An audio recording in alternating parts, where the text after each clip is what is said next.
So let us say you have got this layer with fire background and you want to apply the border for this. So basically go to this FX and then click on stroke,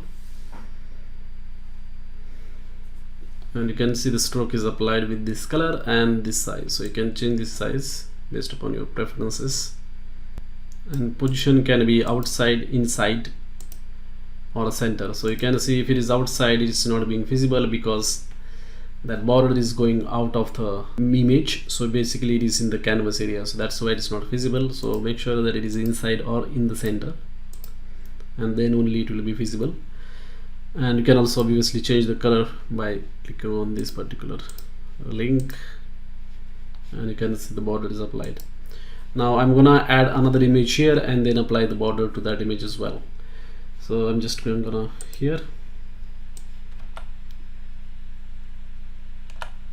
and then just drop it here. So basically what happens is that whenever you drop an image onto the current layer, you can see that new layer has been created.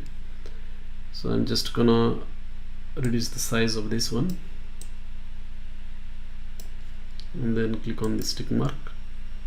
Now if you want to apply the border to this particular image, what you can do is again same thing, just go to the FX, because we have selected this layer as you can see here. So the stroke effect will be applied to that layer only, that means this image. So I'm just gonna click on stroke, and you can see that stroke is applied. You can change the color from here once again, and you can also change the size as well,